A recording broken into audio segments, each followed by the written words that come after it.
सरकार की अग्निपथ स्कीम के खिलाफ छात्रों का विरोध प्रदर्शन दूसरा दिन भी जारी रहा। देश के 7 राज्यों के अलग अलग शहरों से हंगामे और बवाल की तस्वीरें सामने आती रही। ट्रेन जलाई गई, ये तस्वीरें आप देख रहे हैं। बसों को आग के हवाले किया गया, रेल पटरियों को निशाना बनाया गया, बसें जलाई गई, उसकी तस्वीर भी आपने देखी। पथराव किया गया, सड़कों पर जाम लगाया गया। छात्रों की नाराजगी के बीच सियासत भी खूब हो रही है। विपक्ष सरकार से अग्निपथ स्कीम को रद्द करने की मांग कर रहा है, तो बीजेपी का यह आरोप है कि विपक्ष छात्रों को भड़का रहा है। इसीलिए हम ये पूछ रहे हैं कि कहीं आग सियासी अग्निवीरों की तो नहीं। हम इसी पर हल्ला बोल करेंगे, लेकिन उससे पहले आपको अपनी ये रिपोर्ट दिखाते हैं, क्योंकि आज सवाल यह है कि क्या अफवाहों के शिकार बन रहे छात्र, क्या अफवाहों पर रोक लगाने की जरूरत है, क्या कर रही है सरकार इन सब के बीच। ये जो जान माल का नुकसान, क्योंकि एक के बाद एक ट्रेनों को अगर आग के हवाले इस तरह से किया जा रहा है, चाहे वो आरा हो, चाहे वो सिकंदराबाद हो, अलग अलग शहरों में बिहार के बीते दिन से लगातार ट्रेनों को आग के हवाले झोंका जा रहा है। ये रिपोर्ट देखिए, फिर चर्चा की शुरुआत।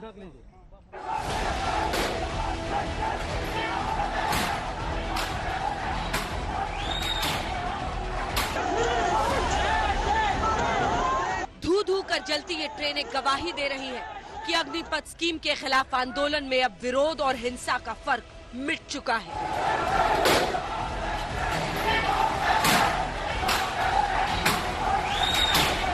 प्रदर्शनकारी छात्रों का गुस्सा 7वें आसमान पर है। लगातार दूसरे दिन शहर दर शहर बवाल होता रहा और राष्ट्रीय संपत्तियां बर्बाद होती रही। उत्तर से लेकर दक्षिण तक ज्यादातर जगहों में निशाने पर रेलवे रही। कहीं प्रदर्शनकारियों ने ट्रेन जलाई तो कहीं ट्रैक्स पर कब्जा जमा लिया। पत्थरबाजी, चक्का जाम और आगजनी के बीच रेलवे ट्रेनों को कैंसिल करता रहा, डाइवर्ट करता रहा। आम लोग और रेल मुसाफिर परेशान होते रहे, जद्दोजहद करते रहे।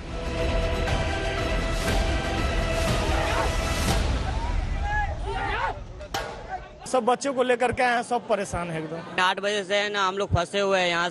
रेल मंत्री ने प्रदर्शनकारियों से शांति की अपील की है। मेरा निवेदन है सभी से, रेलवे आपकी संपत्ति है, राष्ट्र की संपत्ति है। इसको किसी भी तरीके से कोई नुकसान न हो, ये हम सबकी जिम्मेदारी है। तो मेरा निवेदन है कि किसी भी तरह के वायलेंट प्रोटेस्ट न करें और रेलवे की संपत्ति को बिल्कुल भी नुकसान न करें। ये आपकी संपत्ति, आप ही की सेवा के लिए। अग्निपथ स्कीम के विरोध में प्रदर्शन की तपिश ने बच्चों तक को नहीं बख्शा। दरभंगा की ये तस्वीरें देखिए। दरभंगा में एक स्कूली बस हंगामे के बीच फंस गई, फिर मारे दहशत के बच्चों की आंखों से आंसू निकल आए। देश में कई जगहों पर प्रदर्शनकारियों ने बसों को भी निशाना बनाया, कहीं तोड़फोड़ की तो कहीं बसों को आग के हवाले कर दिया। कई जगहों पर प्रदर्शनकारियों ने चक्का जाम किया और मांग करते रहे कि सरकार अग्निपथ स्कीम को वापस ले। 1.5 साल से क्लासेस ले रहे हैं अपनी रिटर्न एग्जाम्स के लिए। हमने इतने पैसे दे दिए सर, हम कोई भी इतनी हाई क्लास फैमिली से बिलोंग नहीं करता, हम सब मिडिल क्लास के फैमिली के लोग हैं।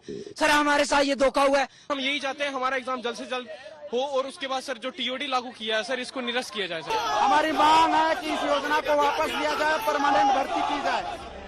प्रदर्शनकारियों का बढ़ता विरोध और छात्रों की फुल स्पीड में बढ़ती नाराजगी को थोड़ा कम करने के लिए सरकार ने ऐलान किया कि इस बार के लिए उम्र सीमा 2 साल बढ़ा दी है, यानी अधिकतम उम्र सीमा 21 के बदले 23 साल होगी। यह वन टाइम रिलैक्सेशन दिया गया है। इससे बहुत सारे नौजवानों को अग्निवीर बनने की पात्रता स्वतः मिल जाएगी। और मैं यह भी कहना चाहता हूं कि भर्ती प्रक्रिया कुछ ही दिनों में प्रारंभ होने जा रही है। मैं सभी नौजवानों से अपील करता हूं कि सेना में भर्ती होने की वह तैयारी करें और इसका पूरा लाभ उठाएं। इस बीच छात्रों की नाराजगी कम करने के लिए तीनों सेनाओं के प्रमुख भी सामने आए। उनको ये स्कीम के बारे में पूरी तरह अभी तक जानकारी सही तरह से मिली नहीं है।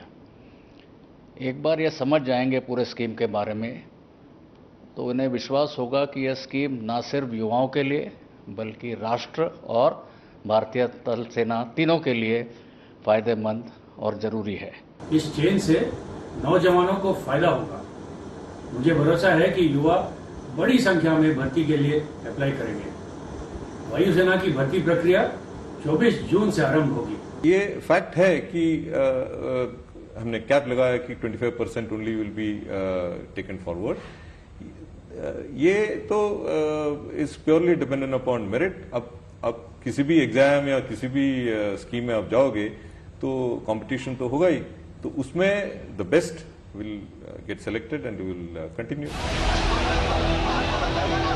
छात्रों के विरोध प्रदर्शन पर जमकर सियासत भी हो रही है। विपक्ष प्रदर्शनकारियों के साथ खड़ा है तो बीजेपी विपक्ष पर छात्रों को भड़काने का आरोप लगा रही है। जो युवाओं की मांग है, उस मांग को पूरी तरीके से समर्थन देते हैं, उनकी भावना को हम समझते हैं। सरकार से स्पष्ट रूप से हम मांग करते हैं कि तुरंत प्रभाव से अग्निपथ भर्ती योजना वापस ली जाए। कि लोगों ने जैसे कृषि कानून को कंफ्यूज करके किसानों को लाभ से वंचित करने की कोशिश की, अग्निपथ वो है जिसे नौजवानों को बेहतर रोजगार की व्यवस्था की गई है।